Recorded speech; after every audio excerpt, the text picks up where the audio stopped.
तो कहीं न कहीं वो जाकर के मजदूरी का ही काम कर रहे हैं, कहीं बड़े पद के ऊपर में नहीं होंगे।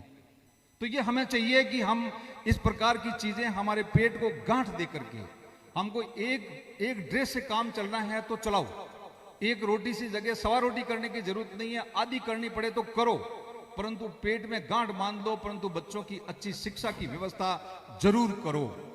और वो शिक्षा जो आज के समय की मांग के मुताबिक अपने बच्चों को रोजगार दे सके, या फिर वो बच्चों को अपने पांव पे खड़ा होने के लिए स्वरोजगार के लिए मजबूती दे सके। यदि वो स्वरोजगार करके करता है और अच्छी बात है, या अच्छी डिग्री करके वो अपना खुद का कोई पैसा धंधा खोलता है तो और अच्छी बात है, क्योंकि वो व्यक्ति रोज नौकरी के पीछे भागने की बजाय वो 10 लोगों को और नौकरी देगा। तो ये बहुत अच्छी बात है। पीराराम जी ने वहां जाकर के बाहर से आए और बीएसएफ से आए और वहां कर आकर के अपना इंस्टीट्यूशन खोला, इंस्टीट्यूशन खोल करके अभी इतनी सारी कॉलेजेस खोली है। तो ये पढ़ाई का ही को तो कमाल है कि इन्होंने इतनी कॉलेजेस खोल दी है और इतने सारे लोगों को रोजगार भी दे रहे हैं। तो ये एक पढ़ाई, आपको जरूरी नहीं है कि आप सरकारी नौकरी में जाओ। सरकारी नौकरी तो 3% है भाइयों और बहनों, 100 में से सिर्फ 3 लोगों को सरकारी नौकरी मिलती है। 97% लोगों को या तो अपने स्वरोजगार के लिए देखना पड़ता है, या फिर वो किसी न किसी कॉर्पोरेट वर्ल्ड के अंदर में, जो कॉर्पोरेट हाउसेज है उनके अंदर में नौकरी के लिए जाना पड़ता है। तो हमें चाहिए कि हम बच्चों की शिक्षा की व्यवस्था अच्छी कर दें, तो फिर आपको कुछ किसी प्रकार का चिंता करने की जरूरत नहीं है। पूत सपूत तो क्यों धन संचय, पूत कपूत तो क्यों धन संचय। यदि आपने शिक्षा के माध्यम से बच्चे, यदि आपने बहुत अच्छी तरह से उनको संस्कार के साथ में उनको मजबूत कर दिया है, आपको एक पैसा बचाने की जरूरत नहीं है। आपका बेटा आपकी पढ़े पैसे की तरफ कभी देखेगा भी नहीं, क्योंकि वो इतना मजबूत बन जाएगा कि वो अपना गुजारा अपने आप ही बहुत अच्छी तरह से कर देगा। पूत कपूत तो क्यों धन संचय। आप लाखों रुपए बच्चों को पढ़ाओगे नहीं, आप उनको हायर एजुकेशन के लिए जो लाखों रुपए की फीस है उसके लिए कंजूसी कर दोगे। उसको विदेश जाने लायक बच्चा है, उसको विदेश नहीं भेजोगे, आप उसको उसके पैसे खर्च करने चाहिए नहीं कर दोगे। आप देखोगे हमारे ब्याज कम हो जाए, या मन तो 20-25 थोड़ा होनो लेनो है, उन चक्कर में यदि थे बच्चों ने नहीं पढ़ा वो और बच्चों कुसंस्कारित रह गयो तो पया भेड़ा करूड़ा तुम्हारे जगह वे भी बहुत 2-1 साल में निपटा दे तुम्हारे। तो पूर्व कपूत तो क्यों धन संचय। तो आपको जरूरत है कि इस प्रकार के आयोजनों के माध्यम से बच्चों के अंदर में अच्छे संस्कार का विकास करें, और साथ साथ के अंदर में हम बच्चों की बेस्ट एजुकेशन की व्यवस्था करें। माताएं यहां बैठी हैं, बहनें बैठी हैं, बुरा मत मानना।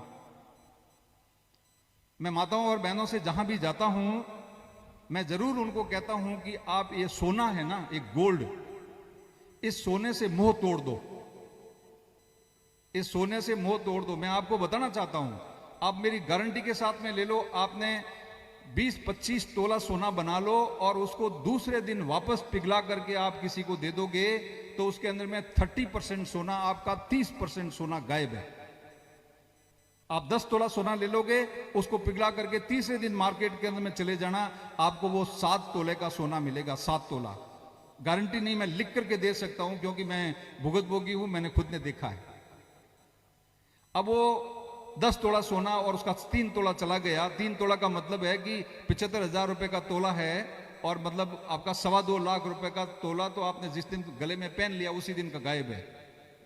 और उसकी बनिस्पत जो आप इतना 20-25 लाख रुपए का सोना पहनते हो, उस 20-25 लाख रुपए के अंदर में आपने बच्चे को कहीं दिल्ली भेज करके किसी अच्छी जगह पे कंपटीशन की तैयारी करवा करके, एक बहुत अच्छी डिग्री करवा करके, और आप उस बच्चे को खड़ा कर दोगे, तो मैं समझता हूं कि जिंदगी भर वो जो है आपका बच्चा आपके लिए रोजगार, आपके परिवार की सुख समृद्धि का कारण बन जाएगा। मैं मान लो यहां 2 माताएं खड़ी करता हूं, एक माता यहां पे है जिसके पास में 100 तोला सोना पहना हुआ है। मान लो 1-2 माताओं को खड़ा करता हूं कि भाई यहां एक माता खड़ी है, उसका 100 तोला सोना पहना हुआ, परंतु उसका बच्चा जो है वो बेरोजगार है। एक दूसरी माता है, उसके पास 1 तोला भी सोना नहीं है, परंतु उनका बेटा जो है मेहनत करके कलेक्टर बन गया है। क्या बन गया है? क्योंकि उस मां ने हमेशा पैसा जमा करके, अपने पेट की गांठें लगा करके, एक ड्रेस के अंदर में काम चला करके अपने बच्चे को कलेक्टर बना दिया, आईएएस बना दिया।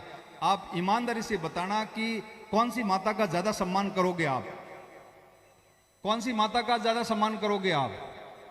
जिसका बेटा कलेक्टर बना है ना, अब इंडिया मॉइजड बा कलेक्टर माँ अटे आए जनो थे हैंग उबा हो जाओ अरे माँ थे काकी अटिया और बड़ी अटिया और थे अटे बैठो हैंगो ने पीछे बुलाओ थे। तो सम्मान किसका है? सम्मान सोने का नहीं है, सम्मान गुणों का है, सम्मान शिक्षा का है।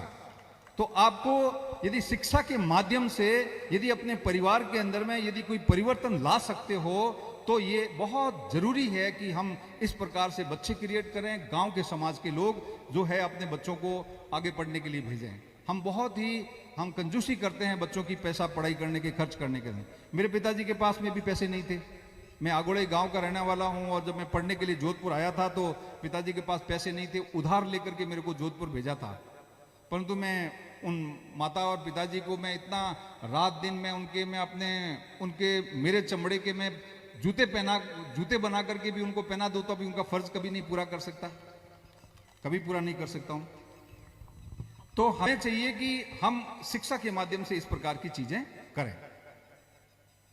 उसके बाद आती है कि ये पैसा हमारे ग्रामीण समाज के लोगों के पास आएगा कहां से? कि भाई हमारे पास तो पैसा लिमिटेड होता है, हमारे पास ज्यादा बड़ी नौकरियां भी नहीं होती है, हमारे पास खेती भी बड़ी लिमिटेड होती है। तो मैं आपसे हाथ जोड़ करके सभी से निवेदन करना चाहूंगा कि ये जो फिजूल खर्ची है, ये जो मृत्यु भोज है, औसर मौसर है, इन मिठाइयां बीजीन करनी थे छोड़ दो। इसका कोई औचित्य नहीं है, इसका कोई औचित्य नहीं है। ये क्या आप सोचते हो कि आपने 10 मिठाइयां कर दी तो आपके पिताजी को स्वर्ग मिल जाएगा? कभी नहीं मिलेगा। आपके पिताजी को स्वर्ग तो उनके कर्मों के हिसाब से ही मिलेगा। यदि उन्होंने अच्छे कर्म किए हैं और उन्होंने यदि किसी ने किसी के भले का काम उनके दिमाग में था और अच्छे कर्म कर दिए तो उनको स्वर्ग मिल जाएगा। यदि उनके कर्म अच्छे नहीं थे तो आप 100 मिठाइयां भी खिलाओगे तो भी उसको कहीं स्वर्ग नहीं मिलने वाला है। अब लोगों को कहते हैं सा कि आप खानो खिलाओ क्यों मना करोगे? धन अन्न तो बहुत बढ़िया चीज वैसा, अन्न खिलाओ तो बहुत अच्छी बात है। मैं बहुत लोगों ने जवाब दूं कि भाई अन्न खिलाओ ठीक है, पर उन टाइम खिलाओ अच्छो होतो जो आज 50-60 साल 70 साल पहला वहां पे खेलड़ी चोडा खावता ने अंदर बिनो भूखो मरता हा, वहां पे उबो ही नहीं हुई तो उन टाइम वहां पे अन्न खिलावता तो उन्हें फायदो होतो। हमें तो घर में 3 बार खाना हो, चौथी बार पार्टी खा ले, पेट मोटो हो जावे, डकार हो, बीमार पड़ो, डायबिटिक हो जाओ। आज के जमाना अन्न का जमाना नहीं है भाइयों, आज का जमाना शिक्षा का जमाना है। कहते हैं कि अन्नदान परम दान, विद्या दान तत्परम। अन्नदान तो अच्छी चीज है परंतु विद्या का दान उससे भी आगे है। अन्नदान परम दान, विद्या दान तत्परम, अन्नेन क्षणिका तृप्ति विद्या सह याजीवा। यानी कि अन्न से आपको एक टाइम की पेट की भूख सूख सकती है, परंतु यदि विद्या किसी को अच्छी तरह से दे दो तो उस विद्या के जरिए वो व्यक्ति अपना और अपने पूरे परिवार की भूख आने वाली पीढ़ियों के अंदर में शांत कर देगा। तो ये बहुत जरूरी है कि हम इस प्रकार के सोच विचार को बदली करें। हमारे ये सोच विचार है कि अरे ऐसा खड़ावना तो खड़ावना क्यों मना करो सा? अरे खड़ावना मना नहीं करो, मैं कहूँ कि भाई पैसे आप बचत करो और उस पैसे को बचा करके अपने बच्चों की एजुकेशन के अंदर में लगाओ। बच्चों को एजुकेशन में लगाओगे तो वो बच्चा समाज के लिए, देश के लिए भी मजबूत, देश भी मजबूत बनेगा, भारत विश्व गुरु बनेगा, आपके परिवार का भी कल्याण होगा, ग्रामीण समाज का भी कल्याण होगा। सबके भले में है पढ़ाई, पढ़ाई से कोई नुकसान नहीं है। हम आते हैं लाखों रुपए का, हजारों लोगों को बुला करके खाना खा देते हैं। 20 लाख का खाना कर दिया जी, आज कोरनावटी कर दी सा, 50 लाख खर्च हो गया, 70 लाख खर्च हो गया। एक 24 घंटे के अंदर में, 12 घंटे के अंदर में उस पैसे को हम नदी की तरह बहा देते हैं। उस पैसे का कोई उपयोग नहीं है। उस पैसे से यदि 70-75 लाख रुपए कोरनावटी में खर्च होते हैं तो उससे 3 डॉक्टर बन सकते हैं भाइयों और बहनों। आज 25-30 लाख के अंदर में रशिया और उसके आसपास की कंट्रीज के अंदर में भेज करके अपने बच्चे को डॉक्टरी की डिग्री हो सकती है। 3 साल 4 साल की फीस ही सिर्फ 30 लाख रुपए है। और वो बच्चा जब वापस डॉक्टर बन करके आएगा तो आपके पूरे परिवार का हुलिया चेंज कर देगा। और कहां आप अपने उसके अंदर में पड़े हो कि साहब मैं तो मोटो हारो खर्च करा तो मोर बहुत मोटो नाम हो। अब मैं आपसे पूछना चाहूंगा, कोई एक बिटिया खड़ी हो जाए, कोई बच्चा खड़ा हो जाए, कोई वॉलंटियर बच्चा है, कोई भी वॉलंटियर बच्चा हो जो मेरे के सवालों का जवाब दे सके? कोई है बिटिया? कोई बेटा है? आजा बच्चा, हाँ आ जाओ, आ जाओ, आप आ जाओ। यस यस, आजा आजा आजा आजा, हाँ तू आजा आजा, या खड़ी हो। मैं इससे सवाल पूछता हूं, आप अपने आप देख लेना, पूछ लेना। हाँ सामने खड़ी हो। आपका नाम क्या है? हैं? यशोदा नाम है, पिताजी का नाम क्या है? इधर आजा, ऊपर आजा, सुनाई नहीं दे रहा। पिताजी का नाम अर्जुन राम चौधरी। अर्जुन राम जी। दादाजी का नाम क्या है? बबूता राम चौधरी। सुधाराम जी के पिताजी का नाम क्या है? लिच्छाराम जी। राम जी के पिताजी का नाम क्या है? शाबाश, थैंक यू, थैंक यू। मैं जैसा आशा कर रहा था उसी प्रकार से आंसर आया। ये अकेली नहीं है, हजारों बच्चियों से मैंने, हजारों बच्चों से सवाल पूछ लिए, 3 पीढ़ी से आगे कोई किसी का नाम नहीं जानता है। 3 पीढ़ी का मतलब इसके जो परदादा हैं 60-70 साल पहले तो होंगे ना, 60-70 साल पहले ही होंगे ना। अब 60-70 साल के बाद उस परदादा के खुद की लाइन के, जिसके खून के लाइन के बच्चे जब नाम नहीं जानते हैं तो आप कौन से नाम की बात कर रहे हो? कौन दुनिया में आपको याद करेगा? किस किस बात की बात कर रहे हो आप कि अरे हमारा तो बहुत नाम हो जाए? किसके नाम की बात कर रहे हो आप? जिस परदादा के बच्चे हैं, पोते हैं, पड़पोते हैं, वो उसको ठीक से नाम नहीं जानते हैं तो दुनिया कहां याद करेगी आपको?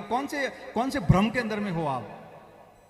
कौन सी गलतफहमी के अंदर में आप हो कि आपका वो मृत्यु भोज करने से तो मोटा खेड़ा करने से 10 मिठाइयों खाना वहां पर ना हो जाए? कुछ नाम नहीं होना है।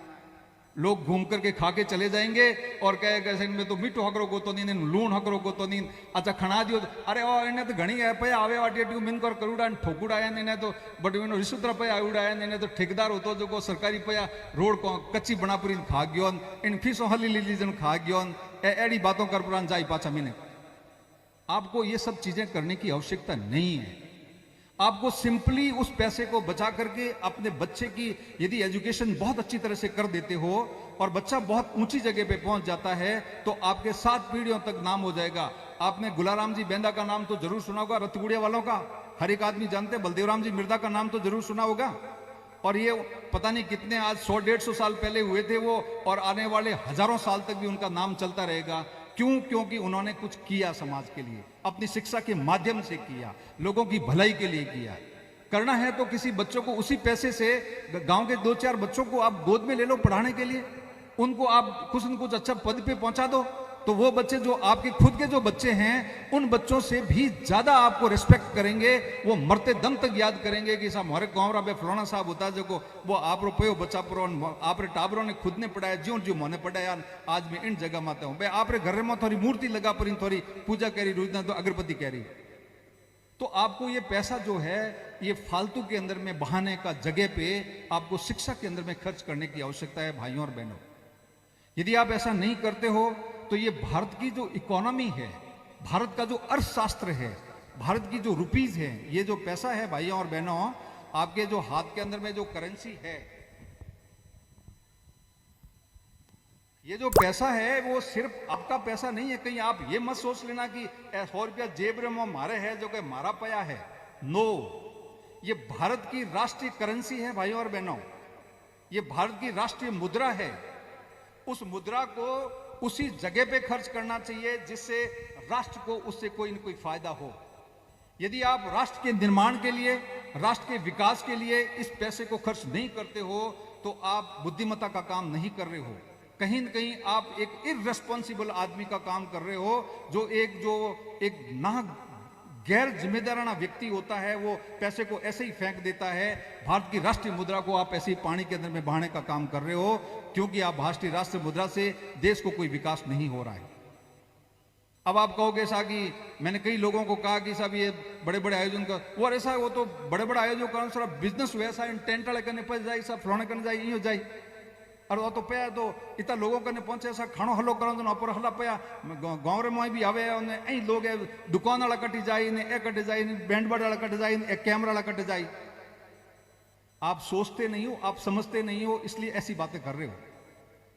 आप यदि किसी बच्चे को अच्छी तरह से डिग्री करवा दोगे तो वो बच्चा आपके गांव के अंदर में इससे कई 1000 गुना ज्यादा पैसा आपके अंदर में गांव में लाकर के लगा देगा।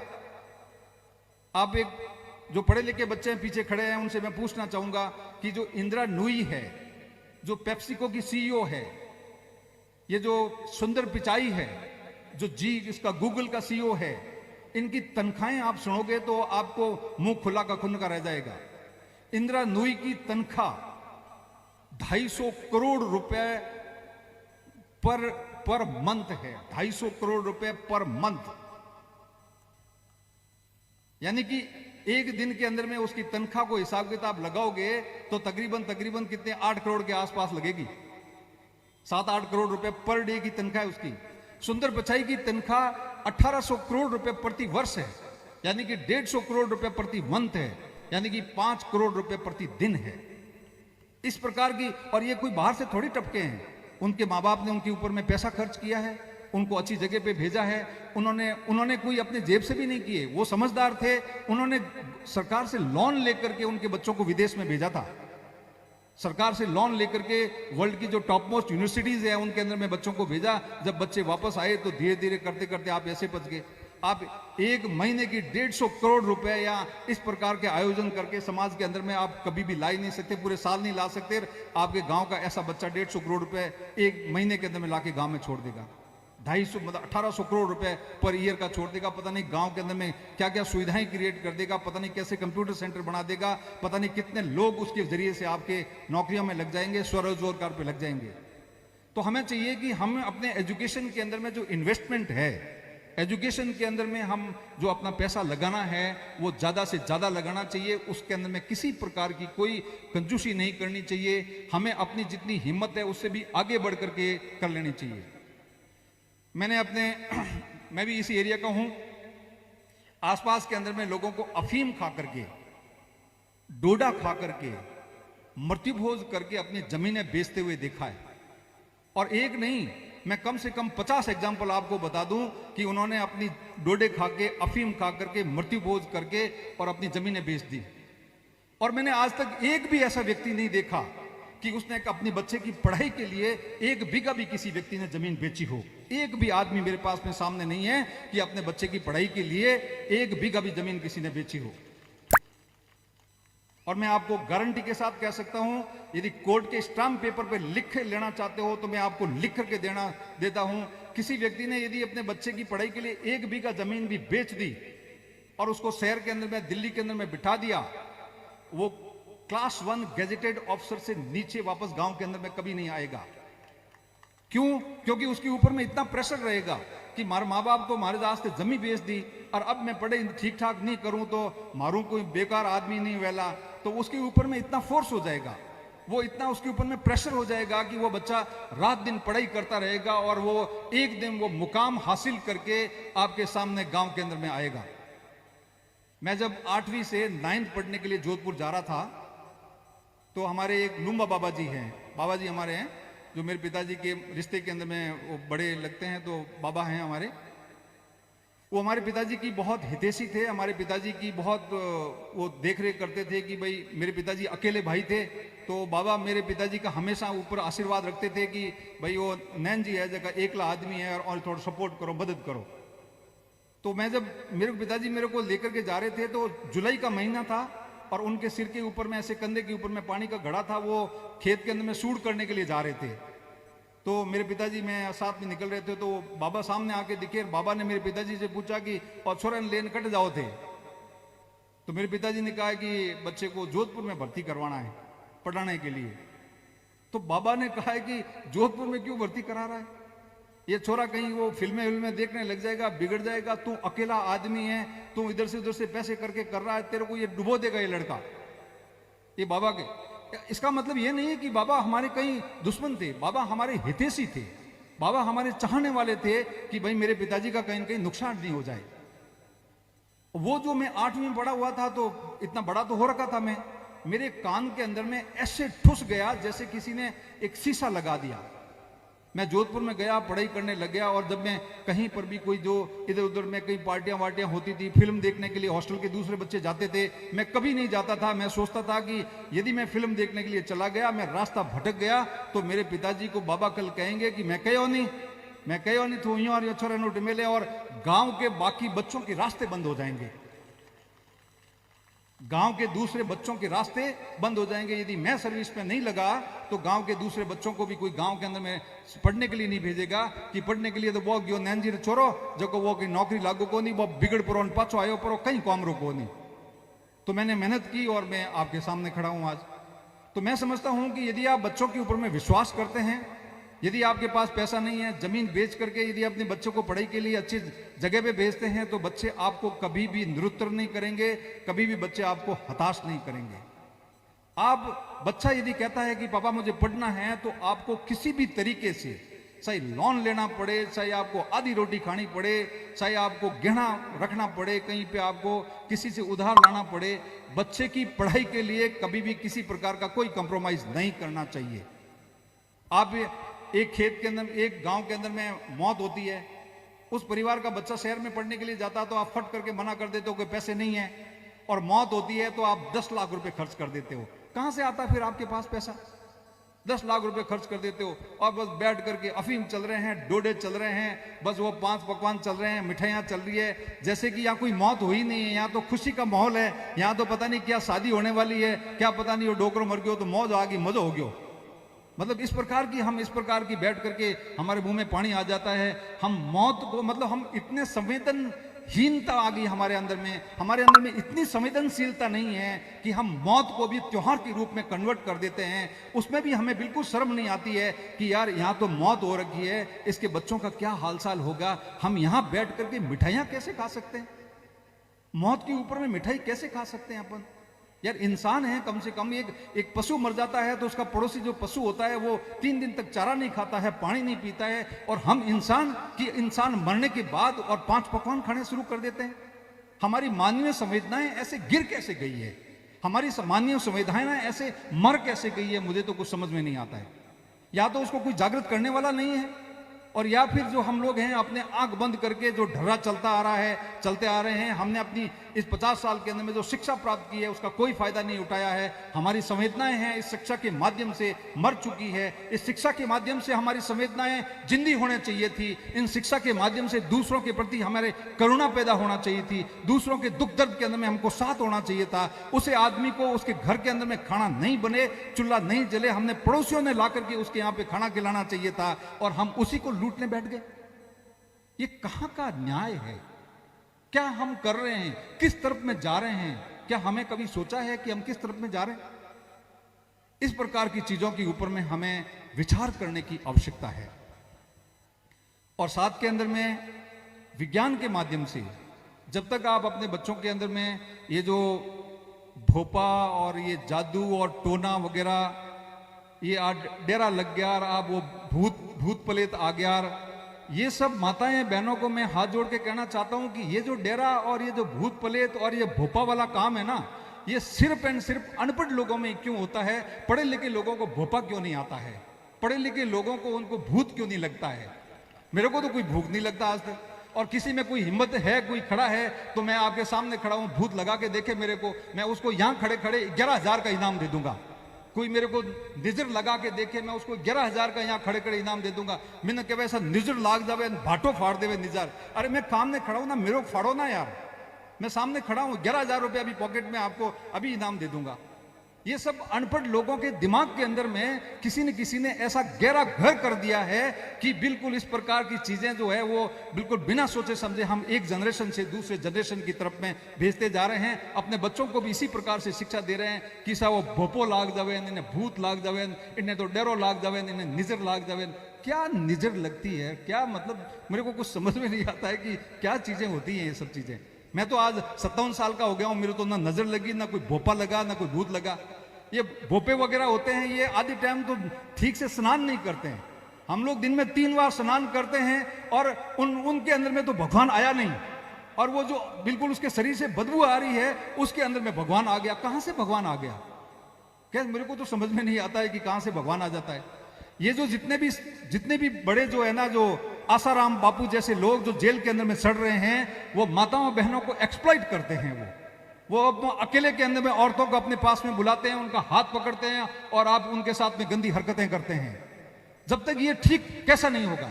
ठीक तब होगा जब आप शिक्षा के माध्यम से आप अपने अंदर में ताकत डालोगे, शिक्षा के माध्यम से अपनी एक अंडरस्टैंडिंग डेवलप करोगे, शिक्षा के माध्यम से आपके अंदर में विवेक और आप तर्कशील बनोगे, तभी जाकर के आपके अंदर में इस प्रकार की चीजों से लड़ने की हिम्मत आएगी।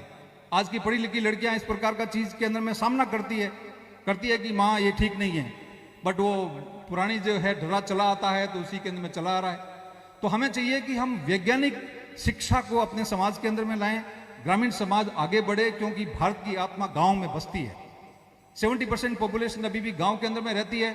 तो जो पॉपुलेशन गांव के अंदर में रहती है वो यदि विकसित नहीं होगी तो भारत कैसे विकसित होगा और भारत कैसे विश्व गुरु बनेगा, भारत की इकोनॉमी कैसे ठीक होगी, भारत की माताएं बहनें पढ़े नहीं गएगी तो कैसे भारत की जो मानव संसाधन ठीक होगा। जब भारत का मानव संसाधन ठीक नहीं होगा तो फिर हम आगे नहीं बढ़ सकते। और उसके लिए आप सोचो कि कोई बाहर का आकर के आपको कोई बताएगा, आप ये सोचो कि सरकार आकर के सब कुछ आपके लिए कर देगी, कदापि नहीं। बिल्कुल एकदम आप ये भी नहीं कर सकते कि सरकार सब कुछ कर लेगी। सरकार के पास में रोटी कपड़ा मकान की समस्या, गरीबी है, गरीब देश है, तो वो रोटी कपड़ा मकान की समस्या को दूर करे या आपके अंदर में एक वैज्ञानिक शिक्षा यहां पे ला करके दे। हमारा फर्ज बनता है कि हम वैज्ञानिक शिक्षा की तरफ बढ़े। मैं एक और उदाहरण देना चाहता हूं आपको। अमेरिका के अंदर में एक राष्ट्रपति हुए हैं, उसका नाम था, जो पढ़े लिखे बच्चे उनको सबको पता है कि John F Kennedy. John F Kennedy नाम का एक राष्ट्रपति हुआ अमेरिका के अंदर में। वो इसी प्रकार जैसे मैं बातें करता हूं इसी प्रकार से करता था, तो उसको लोगों ने गोली भी मार दी बाद में। परंतु वो मरने से पहले पूरे अमेरिका के लोगों की उसका सोचने के तरीके को बदली करके गया। उन लोगों का सोचने का तरीका है ना, वो बदली करके गया। उससे पहले जैसे आज हम कर रहे हैं कि सरकार ऑपर ने कहीं देते हुए ऑपर राइट्स कहीं हैं, ऑपर अधिकार कहीं हैं, हम उस अधिकार को प्राप्त करने के लिए पीछे भागते रहते हैं। हमारी समाज के प्रति रिस्पॉन्सिबिलिटी क्या है, हमारी जिम्मेवारी क्या है, उसकी तरफ हम कभी नहीं देखते। तो उसने जॉन एफ कैनेडी ने कहा था, ask not what your country can do for you, ask yourself what you can do for your country. यानी कि देश से या समाज से यह मत पूछो कि देश या समाज आपके लिए क्या करेगा, अपने आप से यह पूछो कि मैं देश के लिए और समाज के लिए क्या कर सकता हूं। यदि आपकी भावना इस प्रकार की हो गई कि मैं अपने परिवार के लिए, अपने बच्चों के लिए, देश के लिए, समाज के लिए मैं क्या कर सकता हूं, मेरे पास में क्या बेस्ट ऑप्शंस अवेलेबल है, तो आपने आप ये सब समस्याएं दूर हो जाएगी।